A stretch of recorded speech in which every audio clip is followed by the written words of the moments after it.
Excellent. I see some of you must be Southern Baptists in the back of the room trying to get out to grab a snack.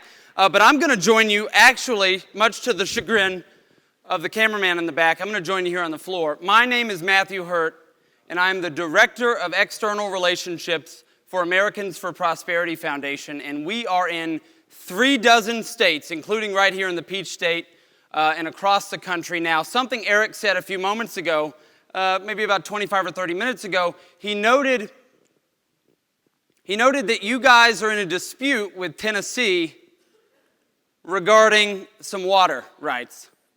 Seemed to be some disagreement about where the line should have been drawn. And I'll let you guys know, my name is Matthew Hurt. I'm from outside Nashville, Tennessee, and I'm here today to let you know we're going to keep those water rights on the other side of the state line. And the gentleman who's following me today, I'm honored and blessed, actually, to be the warm-up act, sort of, for Tennessee's Governor Bill Lee, who'll be on a little bit later, and really excited. And I'm actually going to talk about some of the things that he has been able to accomplish by building coalitions. So what I want you to do, I know that it's after lunch, you're in sandwich coma, and I'm going to ask you a series of questions in just a moment, and I want you to just follow some directions for me. If you're able to do this, I want you to stand if you have a friend, family member, or coworker with whom you disagree on an issue. Stand up. All right, I would imagine almost everyone would be standing. So remain standing. So again, that question was stand if you have a family member, a friend, or a coworker with whom you disagree on an issue. It may be a political issue. It may be, does the toilet paper go over the roll or under? It may be, any of those things. All right, now remain standing if you and that individual agree on something. All right, and my third point, I want you to sit down, or I want you to remain standing if you hate that person.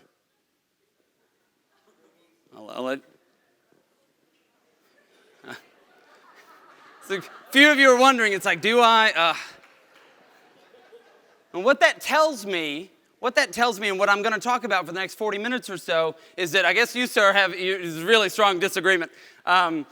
Is that even if you have a disagreement with someone that you know and love or even tolerate, there is an opportunity to work together with them on those important issues, on building coalitions, on the issues that you guys care about. In states like Tennessee and Georgia, you think about the tribes, the team red and the team blue, and quite frequently on policy agreements, they can move the ball down the field without the other team. But increasingly, if you live in Atlanta, if you live in Nashville, if you live where I live now in Arlington, Virginia, you have to find people with whom you disagree on a number of issues and find areas of agreement. And so what I've done, what I did for most of you at lunch today was I put some note cards on your table. If those are in the middle of your table, I hope you grab a couple of those.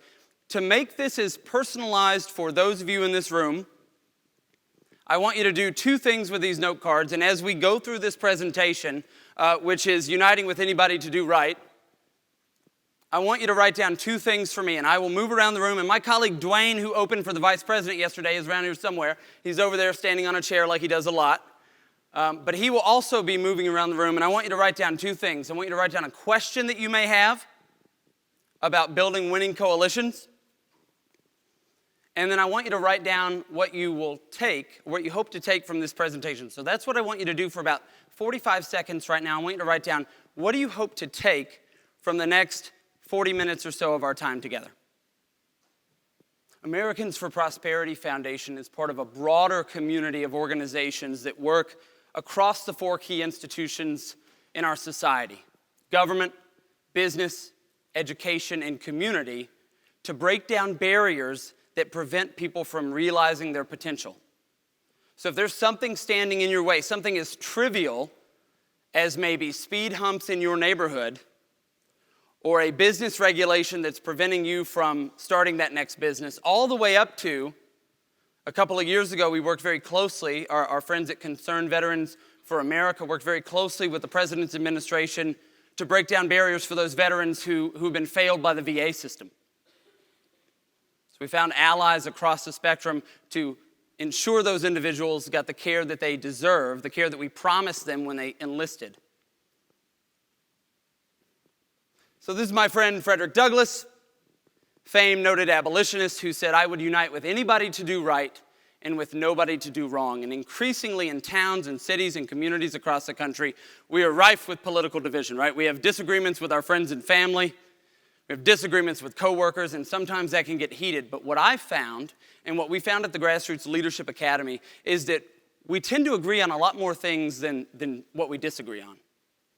And if we lead with those things on which we agree, we can find common ground, humanize one another, and advance policy solutions that are quite frequently conservative in nature, or should be, and solve those big problems in red states, in blue states, in purple states, and even in Washington where very little is getting done. So those of you who are on social media, we are on the Twitters and the Facebooks. If you're on Twitter, tweet at us, GLA Training.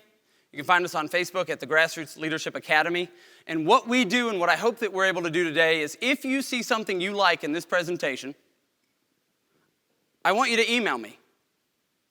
And we will come to your community. We'll come to your civic organization. We'll come to your political organization. We'll come to your religious organization. You can email me, and for those of you taking vociferous and copious notes, my email address is first initial M, last name HURTT, 2 T's, at afphq.org. And we work very closely with our sister organization, Americans for Prosperity, which is right here in Georgia and across the country to advance the ball for more opportunity.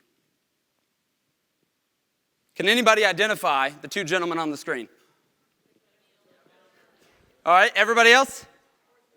This is Tip O'Neill on the left, who was a Massachusetts Democrat. He was your representative.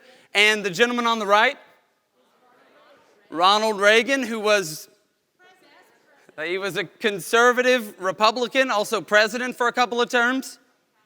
From California, right, the left coast. I was just there a couple of weeks ago. Found a lot of conservatives and libertarians out there. These two men, quite frequently, in the press, would go at each other. But in an age in Washington where that may have been the headline, these gentlemen met quite frequently to talk about the policies that were important to the people they represented. And they found areas of agreement. And they found opportunities to work together. So even these two ideologically opposed individuals can work together on an issue I think that we can in our communities. On important issues like criminal justice reform, your Representative Doug Collins from right here in Georgia yesterday, who has been not only a leader in Congress and in Washington, but a leader in Georgia back when he was in the General Assembly, on a big issue where the president led on that issue, and we got super majorities in both chambers who made things happen last year. On issues like educational opportunity, expanded opportunity for our children, to ensure that our kids aren't trapped in a failing school based solely on their zip code. We can work together on that. And we can work together on breaking down barriers so that people who want to go out and create value in our society, who want to create that next great app, that next great opportunity, can go and do that without being tripped up by our friends, the regulators in Atlanta or in Washington or in Nashville, wherever it is that you live and work. Anybody know who Ralph Nader is? Who's Ralph Nader? Unsafe at any speed. He was a consumer sort of protection guy. This is why you all wore seatbelts, I hope, to get here today and yesterday. But Ralph Nader had a really interesting relationship with a guy named Grover Norquist in the mid-'90s. And sometimes they still get together. They worked together on a couple of issues, and Ralph Nader said, "Nothing terrifies a politician more than seeing the left and the right unite against them." If Ralph Nader and Grover Norquist can work together on at what that time was against corporate welfare, cronyism, sometimes mayors want to pay for stadiums with your tax dollars. Sometimes they want to build, corporate bailouts to their friends in Wisconsin or wherever it is. They oftentimes conspire against you, and when you organize with your friends across the philosophical spectrum, it terrifies them more than anything else. Can anyone identify the gentleman on the right? It's Van Jones. Van Jones was briefly an appointee, or attempted to be an appointee to the Obama administration in the early days. He is a dramatically left of center individual. And on criminal justice reform, he is in White House meetings with the president and the president's staff because it is such an important issue to President Trump and the administration. A couple of other examples I want to share with you before we allow you guys to build these coalitions at your tables, because I'd rather learn from you than have this be lecture or so. A couple of instances where organizations that are traditionally seen as right of center have worked with their allies or friends on the left.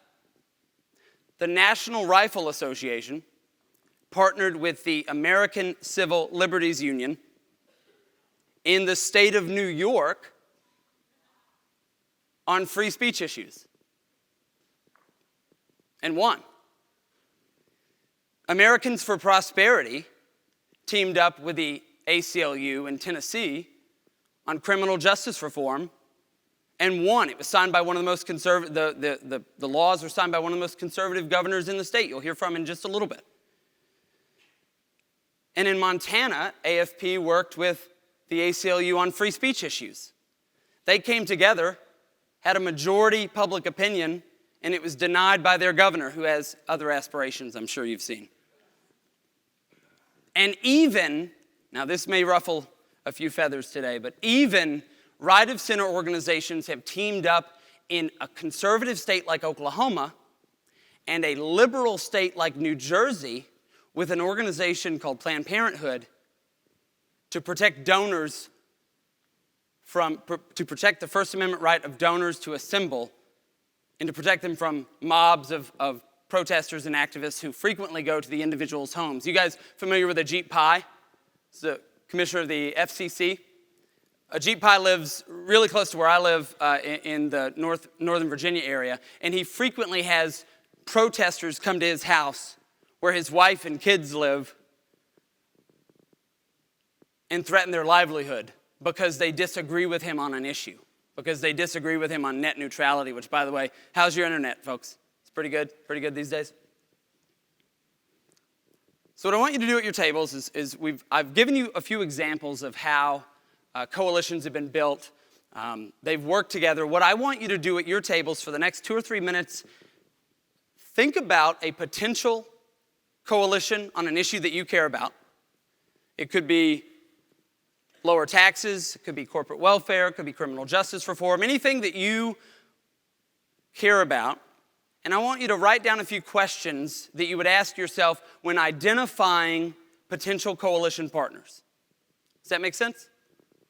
Can I clarify anything for you? So I'll give you 3 minutes to do that. Work amongst yourselves at your tables to identify questions you might have. Yes, sir. Yes, the question is, what I would like for you to do, what I would like for you to do is, at your tables, amongst your friends, identify questions that you would want to ask yourself and your group as you prepare to go out and build a coalition. So things like, questions that come to mind is, what are organizations that I might want to work with? What is that organization's mission? Who are some of the key players in that organization? Who would I want to identify? So there are a few to get you started. And as you're writing those down and talking amongst yourselves, I'm going to pick up a few questions and a few things that you guys want to take from this presentation and move that into the presentation. All right, friends. So one of the things is at the Grassroots Leadership Academy, we really love the audience participation and engagement, which is why we give you a lot of these opportunities to break into your small groups. Because how many of you live in this hotel? Just raise your hand. So you all came from somewhere. Now, how many of you know everyone at your table? I saw like one homeschool family. That doesn't count. How many of you know everybody in the room? Maybe Eric, right? He's pretty good at this. What I hope from these opportunities, from opportunities at your table and as you fellowship with one another over lunch and the other events, that you get to know one another, because everyone in this room is moving the ball down the field in some capacity at the local, state, or even the federal level. And there are opportunities for you to get to know, learn what works and what doesn't work, where people have succeeded and where they failed. One of the things that an individual gave me a moment ago was they want to know more about the Grassroots Leadership Academy. And I'll just let you know, if you go to grassrootsleadershipacademy.org, you can find out all about our programming and what we can provide to you and your community at no cost to you. and quite frequently through Americans for Prosperity Foundation field offices. There are 2 right here in the greater Atlanta area. Marietta, Alicia up front, and where's the other one? Peachtree City, which it's hip-hop happening up there, I'm told. So that was one of the things. One of the questions that we had was, and I'm going to make this audience friendly, is how can student groups on campus join with other groups on campus when the other organizations? Okay.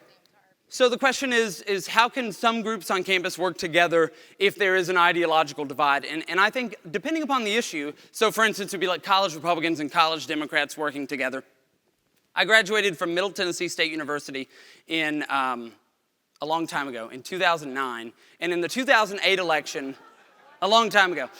In the 2008 election, this is my personal capacity, I was actually kicked out of college Republicans for being too much of an activist. I oppose tax increases and corporate welfare, and not all Republicans do. And but in the 2008 election, I was tasked with representing the Republican nominee for president on a debate stage opposite the college Democrats who represented then candidate Obama. And what I found in that event was it humanized one another. And we got to know one another through that debate process. And though we didn't work together on an issue at that time, we at least broke down that barrier of I'm not talking to those people. Another question that we had was speaking about talking to people that you don't necessarily talk to is how do we reach out to groups who aren't coming to our meetings, who aren't showing up at your committee meetings or your Tea Party meetings or at your church? I would say go, hunt where the ducks are. Do not be afraid to go into any community and talk about these issues. I worked, again in my personal capacity, back several years ago in Ward 5, D.C., which at the time was about an 80% African-American ward. I worked for a candidate who is a Democrat. He was more conservative than the Republican on the ballot. And I did not look like most of the people that I interacted with and when I went door to door. I went door to door, and in almost every household, I was invited into the living room. And on the wall were portraits of Martin Luther King Jr., Malcolm X, and Barack Obama. And without question, everyone with whom I spoke said they cared about good schools, safe streets, and economic opportunity. And what do you all care about in this room? Good schools, safe streets, and economic opportunity. And to answer one more question, how do we get through to a closed mind? We'll talk about that. I'm actually going to circle around at the very end of this presentation about the importance of one-on-one meetings. Quite frequently, we get upset with our friends on social media. Or we maybe unfriend somebody on Facebook, or we get unfriended by someone. I find that those conversations are not always as productive as if we sit down with folks over a cup of coffee or over an adult beverage or a soda, whatever it is that you like to drink, and talk to one another, because it makes it much more difficult for someone to hate you and disagree with you if you're sitting with them in person.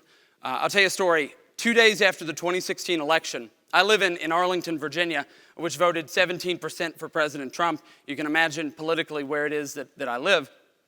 But the president, at that time, President Obama was meeting with President-elect Donald Trump in the White House on Thursday after the election. And I'm an activist, and I love opportunities for protest and engagement. And so I said, I bet there's going to be something going on at the White House, outside the White House. So I went to the White House, and sure enough, there were protesters, people who, this is still raw to them. 48 hours later, their candidate didn't win. Didn't win. She isn't their president. And they were still very upset. And I came with and again, this is in my personal capacity, I came with an identifiable red hat that I may have in my closet. And I offered to talk with anyone who was there, mostly people I didn't agree with, people that were upset about the outcome. And before we dug into areas where we disagreed, I compelled the conversation in a direction where we found one area of agreement first. And I talked to a young African-American woman who was younger than me, probably in her mid-20s. And she said, you know what, I'm really passionate about good schools. She lives in Anacostia in Southeast D.C. Not a lot of good schools there.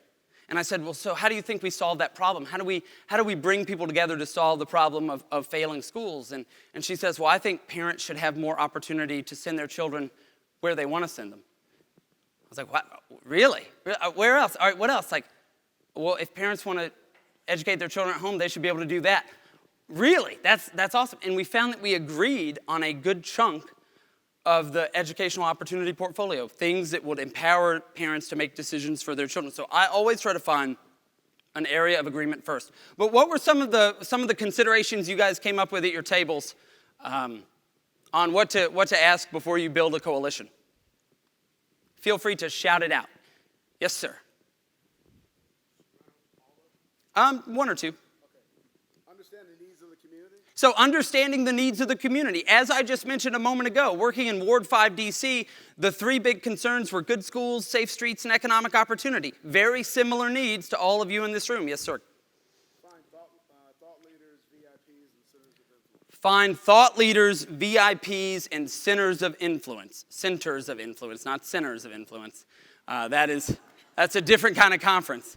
But this is, find trusted leaders. As Dwayne said yesterday, I know you're all in here because you were waiting for the vice president. As Dwayne said yesterday, we have to build trust, and we can't all go to the bank of trust and deposit 1 million trust coins, right? So we have to find those individuals whose trust may rub off on us, and we can gain access to that community. Do you have another one? I think another one is how to build a true community. How to build a true community. What are the elements of a true community? Unfortunately, for many of us these days, and there's not an indictment of those of you in this room, but a lot of people think if I just push something out on the internet, I've done my job, and I don't have to interact with anybody. I can get angry with my friends and unfriend them, and then that's all. I've found that if we go out into the community, we see our friends at church, we see our friends at the Kroger. Dwayne and I went Krogering earlier. It's one of my favorite things to do in a place where there's a Kroger, and we talk to people who care about the issues face to face. Anybody over here, you've got questions or considerations you wanted to ask before you built a coalition? Yes, sir. What's the result you're looking for? I think you need to have concrete solutions, an end goal. Because if you're working on, say, we're working on a free speech bill for free speech on college campus, and we're working with the ACLU, but we also care about perhaps the right to keep and bear arms or other issues, we wouldn't work with them on an issue like that. We would work only where we agree. Yes, so what are those concrete end goals? Anybody else? Yes, ma'am.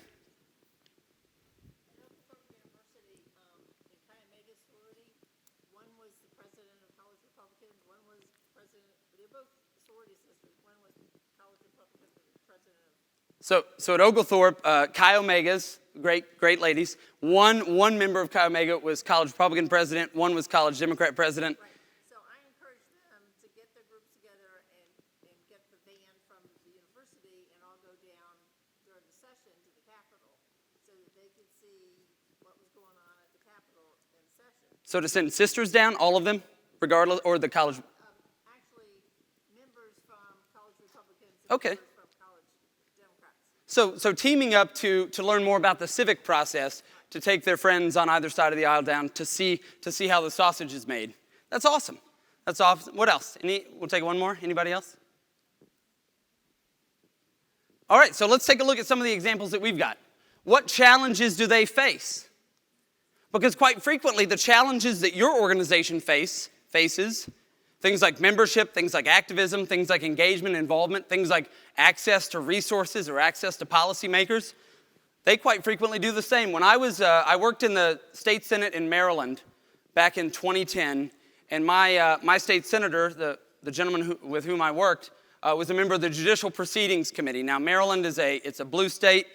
Democrats run everything except for the governor's mansion, and the Judicial Proceedings Committee had a 2-seat Democrat majority in the committee.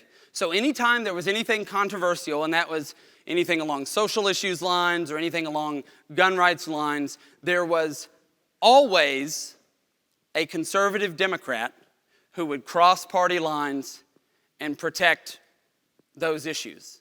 We actually had a gentleman, there's a pastor of an AME church clear across the state who was quite frequently the protector of many of those social issues. So we understood the needs of that community. What are their accomplishments? Have they achieved big policy wins? Are they sort of seen as an unserious organization? That's also something you should take into consideration. Is this an organization I even want to pair up with anyway? What do they hope to accomplish? It was articulated in the center of the room just a moment ago. Are their goals the same as your goals? Can you agree on a policy outcome? What issues do they care about? Who are their friends as you're plotting? You think about your state representative or your state senator right now. Imagine who that person is. So if they're Democrats or even if they're Republicans, look, I've been around. I've angered just as many Republicans as I have Democrats. When I lived in Tennessee 10 years ago, I could not pick up the phone and talk to my state rep about the issues I cared about, so I had to go find somebody else. But they have, because I'm too conservative. Who are their friends? Who can they lean on to provide more pressure when you're trying to count votes in committee? Because look, guys, not every Republican in the committee that is moving the bill that you care about is going to vote for that bill because their wife is in the teachers union or because they have ties to some other issue or because they're engaged in unethical behavior anyway. They're taking kickbacks from whomever that prevent them from making those tough decisions. What are you trying to accomplish and what are your own challenges? And that's when you're really honest with yourself. What are the resources you lack? What is the power that you lack that prevents you from getting a meeting with the Speaker of the House or getting a bill on the floor or stopping a tax hike at the city council level? Now, I'm from Rutherford County, Tennessee, and in the last 6 weeks, the city of Murfreesboro raised property taxes 35%, and the county raised property taxes another 9.5%. And look, friends, that's a red county. That's a red county. Our friends, the Republican Party, raised those taxes. County commission is 21 people. It's like 18 Republicans. Almost all of them voted for it. So we can't always rely on our tribes to get the ball across, to protect taxpayers, to protect the integrity of our government. So sometimes we do have to build those coalitions. What else do we have going on here? This is one of the questions we had a moment ago is how do you talk to an unrealized ally? And that's sort of the terminology we're using is we just don't realize we can work with them on an issue because we haven't really thought about who else is interested in these issues. Be respectful and polite. Again, it's a lot harder to be a jerk in real life. IRL, we say on the internet. It's a lot harder to be a jerk. If you're respectful and polite. My political mentor, Morton Blackwell, who founded the Leadership Institute some 40 years ago, said you attract more flies with honey than with vinegar. And it's true. If you're respectful, if you're polite, if you're sympathetic, if you're empathetic, you're much more likely to attract these unrealized allies. Listen.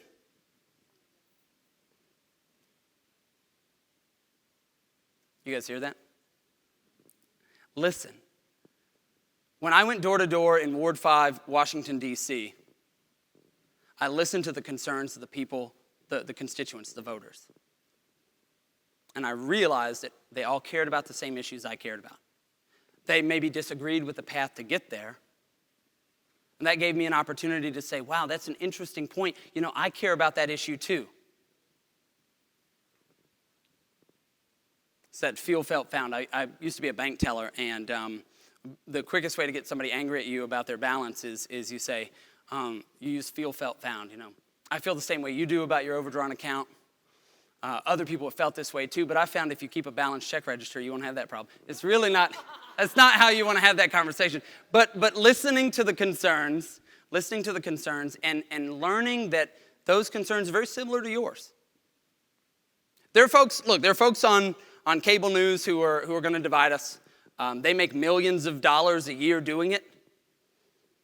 But on any of those top-line issues, I think about the First Step Act and what Congressman Collins did with Hakeem Jeffries up in the Northeast and President Trump and 87 U.S. senators, 87 senators. They listened to one another. They understood what the issues were. They came to the table with a level of trust, and they worked through those issues. Look for facts and know the issue. Look, how many of you have called your state representative or your city council member, or you've written a letter or an email? How many of you think your state rep or city council member is an expert on all the policies that they're voting on? How many of you think not even a little bit? Yeah, not even a little bit. Quite frequently, and that's no offense to our elected official friends who may or may not be in the room or watching online, but they are, they're real estate agents or doctors or lawyers or whatever. And that, you guys got it. All right, you're with me.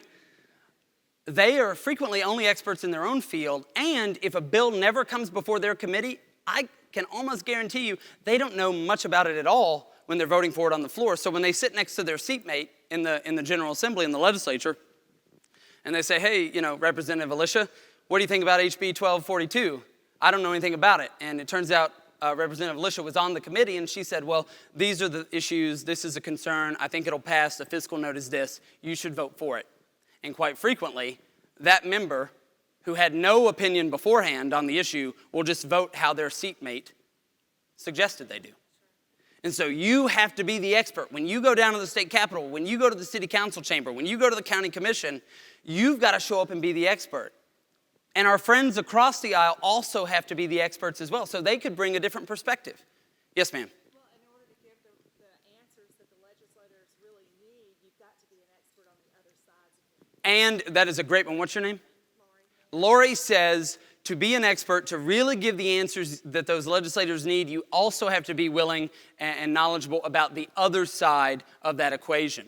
What is a lobbyist? What? A lobbyist is an expert in an issue who happens to get paid in the field of that expertise to move an issue through a General Assembly, through a legislature. And what happens if they lie to a member in the General Assembly? Do they keep that clout that they have, that trust they built up that Dwayne said yesterday? No. And so they have to be honest, and you guys, when you're talking to elected officials and building those coalitions, have to be honest as well. Think like a leader. All of you, look, I'm happy to be here on Saturday. I've been doing this now off and on, mostly on for the last 10 years. It's a blast. I've never had more fun in my entire life. But we're all a little weird in this room today. Because instead of enjoying the wonderful weather we're having outside or camping in the mountains or whatever, we're here learning how to be effective and learning from some of those policy leaders. You are leaders. You are the 10% that the other 90% looks to on such trivial matters as should they go to the movie theater to see Captain Marvel? Should they try the Maggiano's down the street, and what candidates they should be thinking about supporting? That's you. You're the experts. And so when you're doing that, you want to make sure that you're able to think critically and have a solution to the problem. What do your political opponents frequently say about your policy positions? That what? Oh, I heard that in the back, but this one up here was better. That we have no position, or that we don't have a solution to the problems. When in fact we do. On many of these issues, I would say all of these issues, there is a policy solution. There are great organizations like the Heritage Foundation, like the Mercatus Center, like the Cato Institute, and others who are drafting white papers that many of you will never read. Look, I don't do it either, quite frequently. But we have solutions to those big issues. And we have to be willing to go out there and articulate, as the late Andrew Breitbart used to say, you have to be a happy warrior. There's a story of the two children, the pessimist and the optimist. The pessimist was put into a room full of toys and left alone for a few hours. And the optimist was put into a room full of horse manure and left alone for a few hours. And later they came back to these two children, and the pessimist says, this room sucks. All these toys are broken. I hate this. And the gentleman goes over to the room with the optimist full of horse manure, and the kid's playing around in it and jumping in it and rolling around. And you guys know horse manure is not pleasant. And they asked the little boy, why are you so happy about this horse manure? And he looks up, eyes wide, smiling. He says, there's so much horse manure, there's got to be a pony in here somewhere. I'm the kid looking for the pony, and it gets dirty sometimes. But to quickly shift to this, and then I'm going to have you guys do one more activity at your tables. Jonathan Hyde, a professor at NYU, if you haven't heard of his work and you haven't seen anything that he's done, I encourage you to go on YouTube, look up his TED Talk, Jonathan Haidt, that's H-A-I-D-T. He talks about moral virtues, which is how conservatives, liberals, and even libertarians, not reflected on this, view the world through the lens of these 5 moral virtues: caring, fairness, loyalty, authority, and sanctity. And what we found is the conservatives are the red bar. They tend to view each equally, and obviously liberals there see caring and fairness a little bit higher, and loyalty, authority, and sanctity a little bit lower. And we see that in conversations about public policy, whether it's police or whatever, or life. We see that frequently play out in the public policy sphere. But if you talk about the issues through the lens of caring and fairness with your liberal friends, you can find areas of agreement. And 80-something% of people who think fairness is individuals working hard to get ahead. 87% of Americans think that is what fairness is. Fairness isn't, you didn't build that. It's working hard to get where you are and keeping what you have. So I encourage you, that's additional homework today. Jonathan Hyde, he's teamed up with Greg Lukianoff for a recent book called The Coddling of the American Mind, which is about how our universities have not prepared young people to be adults, and that's also of interest. And one of the last things I want to hit on is the importance of one-on-one meetings. It is critically important that I had a gentleman, maybe it was in Georgia a couple of years ago, who said, I've been in this Facebook argument with somebody for a few days. What do I do? And I said, sir, I want you to close your Dell or whatever it is that you're working with, slide back from your computer, and go out and talk to someone in real life. Because what we found is the folks on television who say, when they pan a crowd of activists, be they Tea Party or Antifa, and I think the media looks for minority organizations that are rabble-rousers, and that is something like what an Antifa would do. Most Americans are hardworking. They want to put food on the table. They want to make ends meet. They want to save for their retirement. And if you find someone with whom you disagree on an issue or two, I guarantee you can find areas of agreement. And I encourage you, especially in a state like Georgia, where the political pundits say they're shifting political winds, we'll see. There are opportunities to work with friends across the political spectrum in Atlanta and in other places across Georgia. So that's what I want you to do. For the next 2 minutes, the next minute, I want you to, at your groups, identify an organization that you can work with that you previously didn't think that you would be able to work with.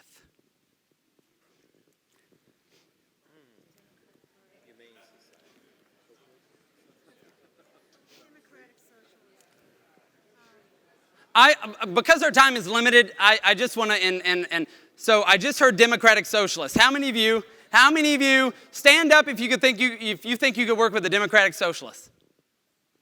For those watching at home, one person stood up. Let me tell you, in Arlington, Virginia, I worked with Democratic Socialists to fight cronyism and corporate welfare not 4 months ago in my personal capacity. And we certainly didn't talk about what we thought about capitalism outside of cronyism. We didn't talk about our belief in the Second Amendment, but we were absolutely able to work together, and it was able to change the conversation in a community that is, quite frankly, look, 17% of my friends voted for President Trump, and the other 83% voted for Hillary Clinton, or the Green Party candidate, I'm not sure. But we were able to work together. So with that, that is my time. Actually, I want to be respectful of the schedule. You guys have been good.